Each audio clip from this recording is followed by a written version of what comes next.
happen.com. Thanks for watching and welcome back.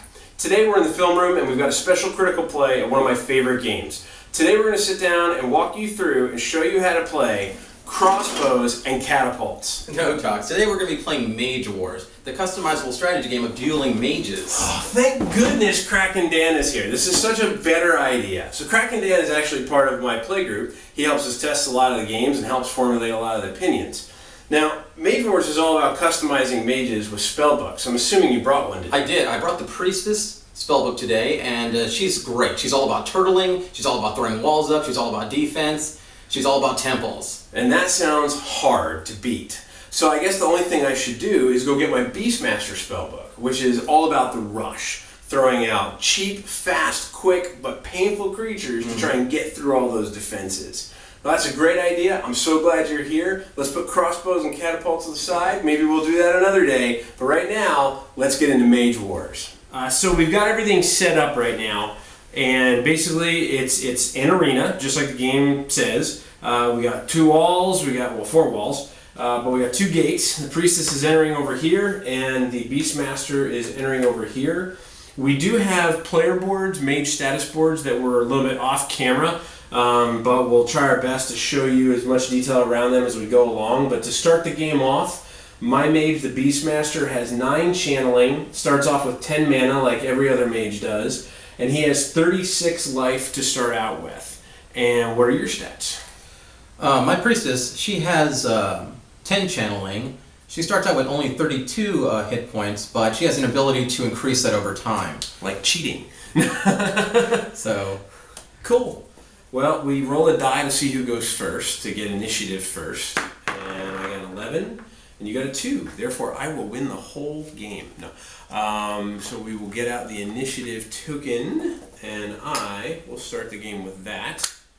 And we will go into round 1. So the first thing we do is we're going to channel our mana. So we will both go up. I will go to 19. I will go to 20. You will go to 20. That happens at the same time. And then as part of our ready stage, we go through upkeep, but there is nothing to upkeep. And then we do planning, which is where we will go through and select spells from our book to bring out on our first turn. And I think I will just go ahead and bring that one card out that wins me the game. And this is actually, in my opinion, I don't know what comments you have on this, but this is, in my opinion, one thing that I love and one thing that I get concerned about. Because we've talked about this in a competitive environment. This is something that could really take a lot of time with a slower player. But we'll see how it goes for this video, and you can take your own opinions on that. No, I agree. I mean, this is one of those things where if you only have an hour for competitive play, there's got to be a way to control the speed of making decisions on your cards, because somebody could use that to their advantage. This is true. Okay, so you ready? You have your 2 cards that will win the game. I have my 2 cards that will win the game. I am going to perform a quick action, and I will actually bring out a mana flower in this zone. It's got a 0 to 1 range, and it's a quick action, so I will put it in 1 zone away, and that will increase my channeling by 1. So now I'm at an equal 10 to you.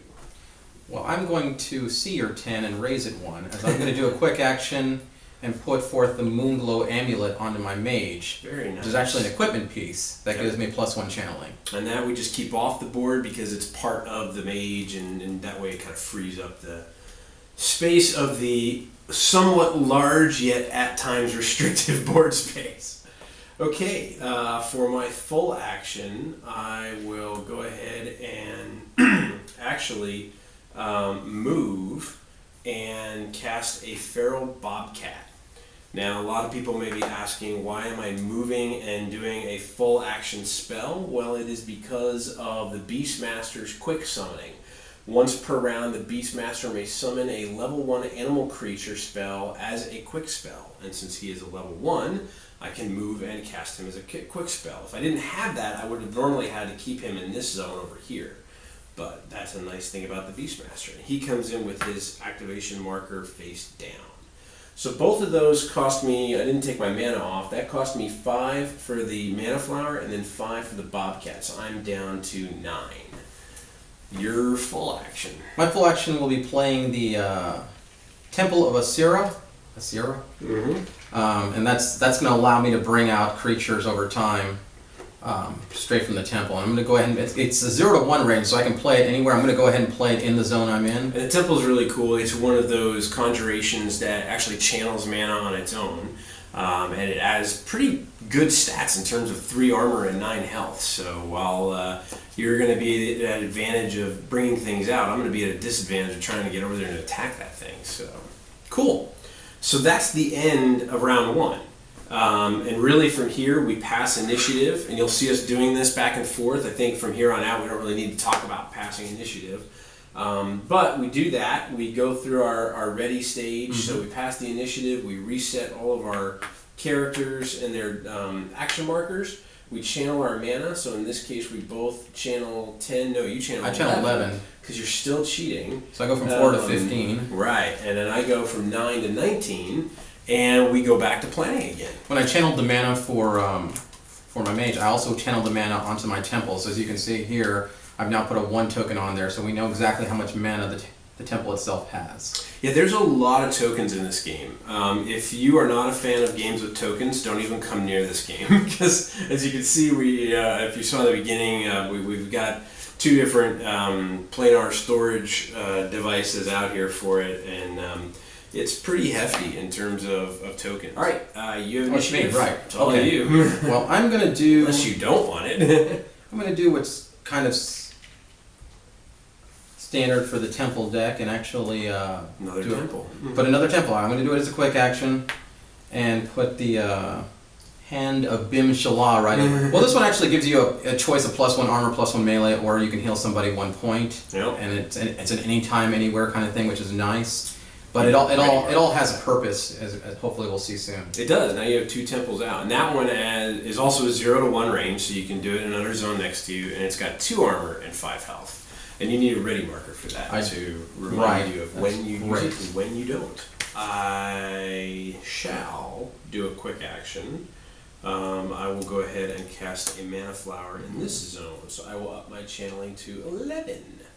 This one goes to 11. This one goes to 11. That's right. I'm going to go ahead and move at this point on my full action, and I'm going to cast the Temple of Light here. Uh-oh. This card actually gives you the ability to basically it shoots up to 2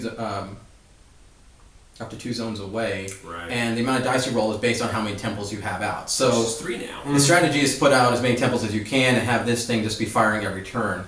And it's got pretty good stats as well. It has 3 armor and 8 health, which is pretty rough. So and in addition to that, talk about its effect die. Right. Also, it's an effect die that does stun and daze. So yeah, it's wonderful. And the nice thing I like about it is that you can do it before or after any of your mages or creatures' turns. So I'm going to go ahead and fire it off right now because he's got a Feral Bobcat there and he has his mage within range. I'm going to go ahead and pop the Feral Bobcat. So I'm going to turn it over to my used marker. I'm going to grab 3 dice. I'm going to grab roll my defense. Right, first. He gets to roll his defense first. Yeah, so before we move on, just so you understand, so when you're determining range in Mage Wars, there's no diagonal. So it's not like this is 1 range away. This is actually 1 zone, 2 zones away, but this can reach from 0 to 2 zones by the marker it says for its range. Now the Feral Bobcat is pretty weak. I mean, he's a starting kind of character, level 1 character like we talked about before, but he does have a defense, and he has an 8+ defense. But you know what? He can't do this because this is doesn't only for melee. It has the no range symbol, so you can't roll defense on it. Roll defense against that, so you'll go ahead and pop away. We didn't figure that out for a few games. Yeah, we didn't. No, that's right. So go ahead. So here I roll. So that is 2 crit and 2 regular. He's got no armor. That's actually going to kill him because he only has 4 health. Okay. So he has no armor. Okay, but let's explain the dice here. Yes, so the crits are the starbursts and the 2s are regular damage. They're the non-starbursts are regular damage. The crits will automatically avoid any kind of armor. So let's say I had 2 armor on this guy. This would just pierce right through it. But this is regular damage as well, so you would apply armor to that, and since he has no armor, this is a total of 4 damage, and he's going to die. So this guy is kaput. He will go into a discard pile, and that the 5 doesn't matter because I don't think the 5 does anything. It wouldn't have anyway. It's not, the 9 is the minimum for a condition. And that would have been 8, right? Because you would, don't you? Yeah, you actually, that's right. On the card it says you add the you add the effects, effect. the number of temples to the effect die. So even so, it wouldn't have worked. Yeah. But dead is better than conditioned. Dead as is far as I'm better than concerned. anything else. That's right. Another thing to know is there's really no way right now in the game. There's only one card that brings anybody back from your discard pile, and that's a resurrection card. Resurrection, which is a holy card. So and pretty much everything in your use pile stays in your discard pile. So this is very true. At this point. All right. Well, I will go ahead and move up 1, and for full action, I will cast a Bitterwood Fox. But again, because it is a level 1 creature, I can move and cast it as a quick action. So we will do that. And I think that is it. And you get the initiative now? I will get the initiative. We flip up all our tokens. Everybody readies up. But you can see already, I mean, we're on turn 3, and there's already quite a bit of action happening. Some people have a little bit of a fear when they see how big this game board is. It's going to take a while for things to happen. It really doesn't. It's boom, boom, boom. Get right into it. All right. You got initiative. I have initiative. That is right. Okay. So in the action stage, you actually go first quick cast phase, then creature actions, and then final quick cast phase. So I am going to go ahead and actually pass on my quick cast action and see if you have a quick cast action. You can't do that until I know. I'm just making sure it's actual creature's action, any friendly creature, so I can't utilize it right away. I'm going to go ahead and I'll go ahead and do a quick action. Sure. Okay. I'm going to put out another Hand of Bim Shalah and take 5. Okay, so now as a full action, I will come in with the Bitterwood Fox and attack the temple. Sure. He has a quick action melee of 3. He does also have fast, and the fast allows him to move 2 spaces and attack. So actually, you know what? I think instead of that, I think because you're in range, I think I'll move 1, 2, and come in here and attack your mage. Sure. We'll go ahead and have some fun with that. That's actually an easier target. It is an easier target, yes. All right, so for 3 dice, we'll roll 1. I'll take my 1. You will take your 1. Ouch. Plink, plink, plink. Very exciting. And in the way everything works is it's, you bounce back and forth taking actions with your active characters. So now since I took an action with the fox, it's now Kraken Dan's turn with his mage. Right. Or actually, yeah. I'll go ahead and use my Temple of Light first, and I'm going to flip it, and I'm going to go ahead and shoot at his fox. Actually, that's not true. Let me think about that. It makes more sense for me to actually use my mage turn. I'm going to go ahead and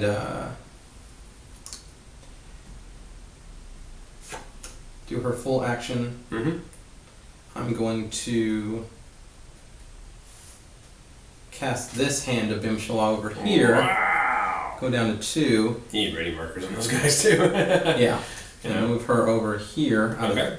Let her turtle up again. I'm going to go ahead and put the ready markers on both of the ones that I brought out this turn. Sure.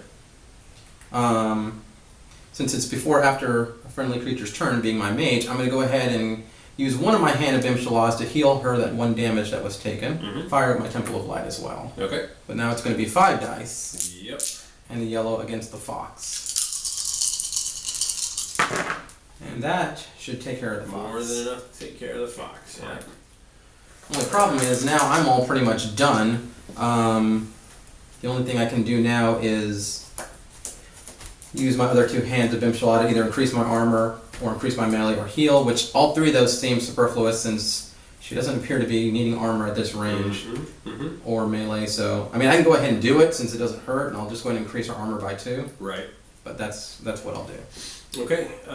So, as a quick action, I will go ahead and cast a lair for 15.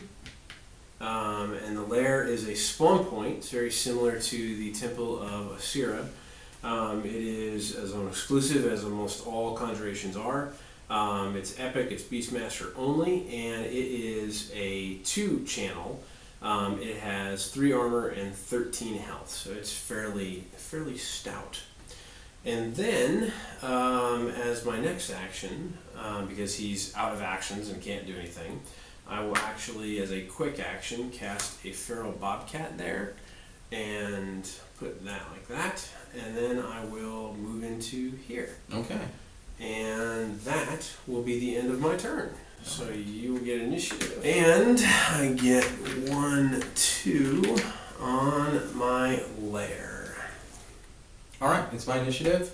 The first thing we're going to do is have a deploy phase in this particular case, because I actually have something to deploy on my Temple of Asira, and it's going to be a Assyrian Cleric. So the cool thing is, like, this temple can actually deploy on its own action, which is nice. It's going to cost 5 mana. I'm going to use the 3 from the temple, pay for it like that, and use 2 from my mage, which is perfectly alright. And of course this is going to come out as being, what is it? Inactive. Inactive, thank you. Yep.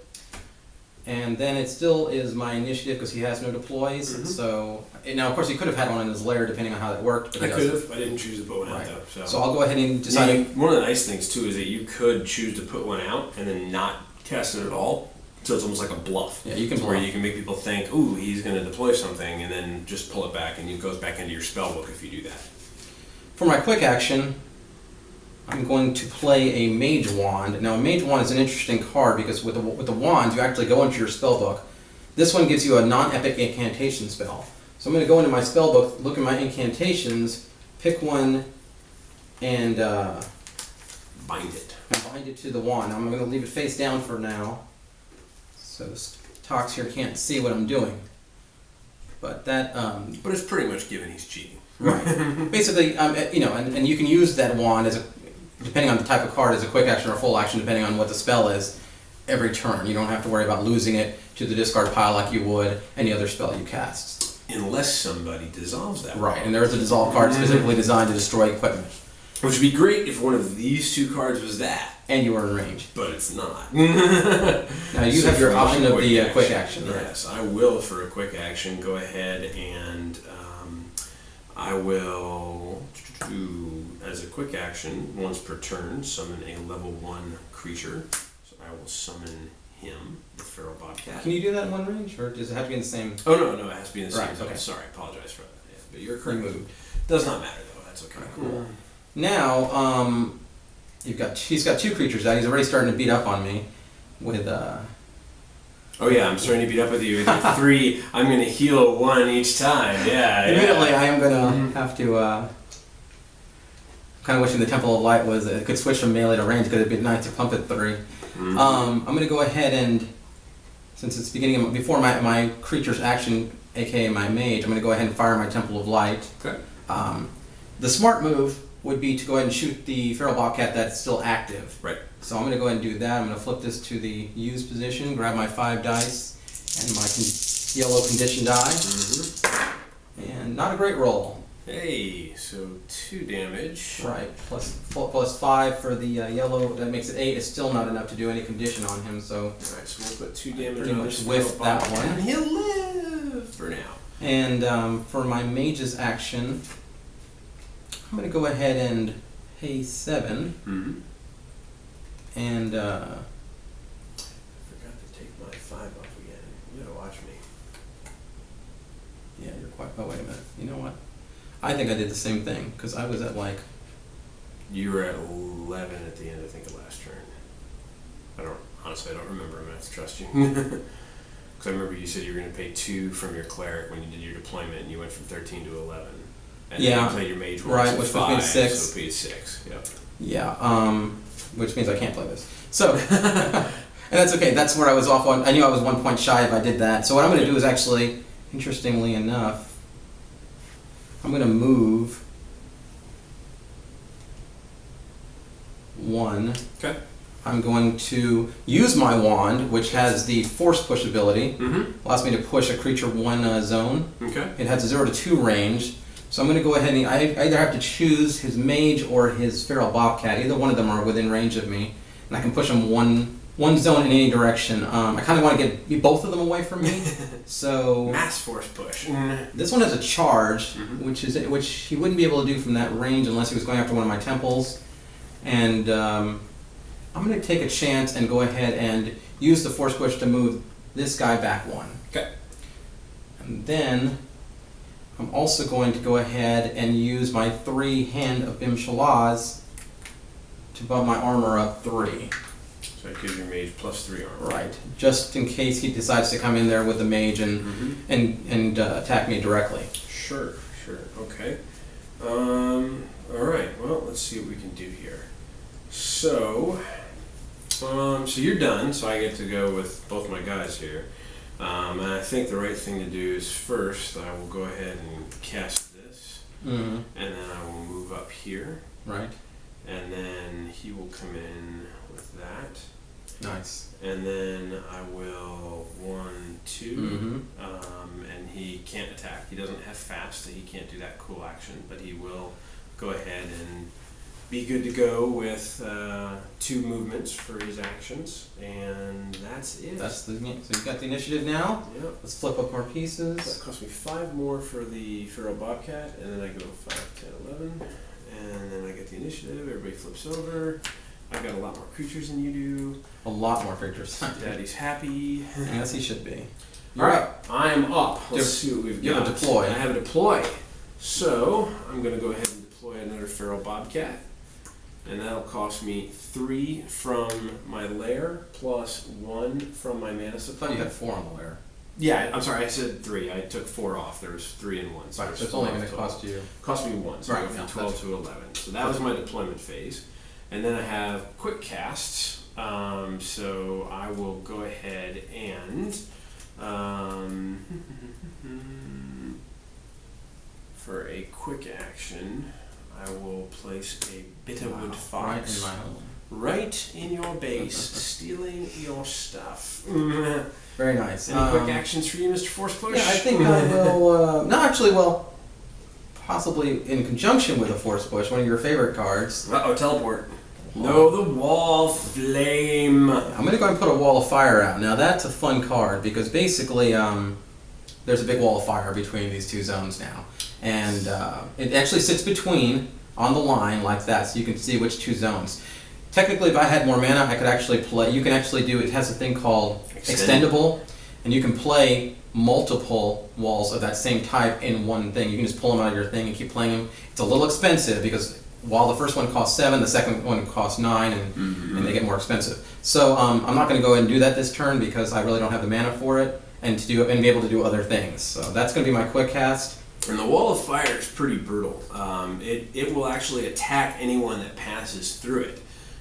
So if someone teleports, that's perfectly fine, but it does block line of sight between these 2. But for example, what Kraken Dan was talking about with my Feral Bobcats with charge, if I were to go through and charge through that fire, I'm going to take a 5 dice attack plus the chance to burn myself, which is pretty painful. So we may or may not be doing that. Yeah, I think what I'm trying to do is prevent him from charging me with several creatures this next turn. I mean, I realize my Temple of Light's going to probably be attacked 3 times now, but... Quite possibly. We shall see. It's going to slow him down from attacking the mage directly. Okay. So, let's see what we've got here. You're full to start. Yes, it is, and that's really interesting as to what we're going to do now. So the Wall of Fire is basically going to force both of my Feral Bobcats to take a pretty darn nasty 5 dice attack, which could kill them if they go through the fire. And they are Bobcats, and they do have fur, and fur is flammable. So I think what we're going to do is go ahead and use this Feral Bobcat to go ahead and attack the Temple of Light. And the reason I'm doing that is he only has 2 health left, so I figure he's the one that he's going to be going after to try and kill. So we'll go ahead and take his 2 dice attack, which is not very good, because he normally would get the charge if he moved in. But we need to do something to get in there and get that temple down. Now I could choose to attack the Wall of Fire if I wanted to, but the Wall of Fire is incorporeal, and that basically means, as you would imagine, is it's like not solid. So I would have to either roll an attack against that, and only 1s count as damage against it. So if I were to get 2s, whether they were crits or whether they were regular, it wouldn't matter at all. Or I'd have to attack it with something that was ethereal, which would also be not solid. And again, since the Bobcat has fur and is very corporeal, not incorporeal, we won't do that. So, 2 dice attack against the Temple of Light with 3 armor reduces 2 damage, because we have 2 crits, so it'll go through the armor and deal 2 damage and take it from 6 to 8. We will take that from our little pussycat. That's pretty cool. I was actually thinking you were going to attack with the mage first, just to do something to her, because now she can push you out, or She can if she wants to. there's a lot of choices here. I could be baiting you to make you push me into the Wall of Fire and into the Temple of Light's range to attack. It's true. You never know what evil strategy I have up there. Very, very possible. Yeah. I'm going to go ahead and use my Temple of Light first and shoot this guy. Okay. That will do it. More than enough. That takes one of his opponents out of my hair. Then I'll go ahead and use my full action to... I'm going to go ahead and pay the 6, go down to 4, and push his mage through the Wall of Fire. Don't you have to pay more for pushing me through the fire? Right, it's 3 normally for a force push. I'm paying 6 because it's an additional 3 for pushing through the fire. And then I'm going to roll 5 dice against him and a possibility of burning him. Mm-hmm. That is a wonderful roll. Wow, 2, 4, 6, 7, 8 damage. 8 damage and a burn, because it's 5 to 9 on the burn. So we will get a burn token out, and the mage is burned. About as great of a roll as I could have rolled. Yeah, that was ridiculously good. So that'll put him in his place a little bit. And Okay. then I'm going to go ahead and use my 3 tokens just in case to increase my armor by 3, Okay. just in case somebody comes through the fire. And that is my turn right there. Alright, my feral bobcat will go ahead and attack your temple. Sure. 2 more. 2 regular gets blocked by the 3 armor that the temple has. So the temple's at half life now, which is really good. I'll go ahead and use my Assyrian Cleric. Now, I'm going to use them specifically for the Temple of Assyria. It says here, up to twice per round you may have a friendly cleric creature. Use a full action to place 1 mana on this temple. So I'm going to go ahead and add an additional mana as the cleric's turn. Basically, they're praying to the temple. There and you it go. increases its mana. Now, I do have one more card to cast, but I am actually going to go ahead and swing away at the temple. Right, it's 4 dice for you, right? It's 4 dice for me because the Beastmaster has a base attack of 3 for melee, but he gets +1 melee trait for his battle skill. So we'll go ahead and see what we get. Nothing. Wow, absolutely nothing. This is the pain of Mage Wars. Alright. Is that it? Yeah, that may have just switched the game completely too. I wish I could put the armor +1 on the Temple of Light. Right? It only works on living creatures, and otherwise it'd be more ridiculous than it already is. So at the beginning of my upkeep, one of the things I have to do is my burn. So I roll a die, a regular 6-sided die, and on 0 I can remove it, or on 1 and 2 I take damage. You always 0, You I always get roll to 0. burn or remove. I don't always roll 0. He's very lucky at that. I don't always roll 0, but when I do, it's for burns. Looks like a lot of fun is about to happen. More for you than me. I'm actually. I don't know about that. I mean, I don't have the attack power you have, but we'll see. Alright, so you have deployment and you have initiative, so your Right. deployment I'll go ahead and happens deploy first. It's another Assyrian Another Cleric. Assyrian Cleric. Shocker. Twins. And that will cost me Twins, vessel. and 2 for me. We will quote a lot of movies. Alright, and then on mine, I am going to make the Emerald Tegu come in. Great. Those big dogs now. He is going to cost me 9, so I remove 2 from there and take it down 7 to 10, but I'm also going to make him my pet. All right. That's So I gonna will cost you spend another. 3. 1, 2, 3, because it's his level 2 plus 1. It's not a quick action or anything, right? It's just do it. Make me a pet. No, the pet says when a friendly non-legendary animal creature comes into play, you may make it your pet. Pay mana equal to the creature's level plus 1, then place the pet marker on it. Pets gain an awesome set of abilities: melee plus 1, armor plus 1, and life plus 3. Plus, whenever the pet is in the same zone as its Beastmaster, it gains an additional melee plus 1. Right. So he's gonna be rolling like 5 dice easy. Pretty insane amount, yes. But the other nice thing about the Emerald Tegu is that he starts the game with 3 armor and 8 health, and he has an ability called Rot, which rocks. Just so Yeah. everyone knows, I will tell you what Rot is. It's actually poison. Rot is a poison. It says this is a poison condition. The object receives 1 direct damage during the upkeep phase each round. Rot has a removal cost of 2 mana. And one of the nice things about the Priestess is she does have the ability to remove conditions. So that will probably, possibly, potentially come up. Okay, so it's my initiative It is on my your quick action. Do I throw the fox through the fire? Could be fun. Where the fox at? This is still the quick action phase. I'm actually going to not do that, which I was probably surprised to Scott. Interesting. I'm actually going to put the Staff of Assyria on me. Ooh. It's the priestess' main weapon, and it's a quick action. It's also the one-handed staff in the game. Right, it's the only one-handed staff in the game, and it's pretty nice. It's a 4-roll attack, and it has a daze and a stun ability. So you're not worried about the fox going through the fire because you're just going to beat it in the head. Yeah, I actually think it's. And I'm thinking of the idea of actually making the priestess, just a really hard, heavy hitter. So we'll see. That's pretty funny. And it's your quick action if you so choose. I so choose. So thanks so much for watching. We're going to pause right there at the end of part 1, but part 2 is coming very shortly.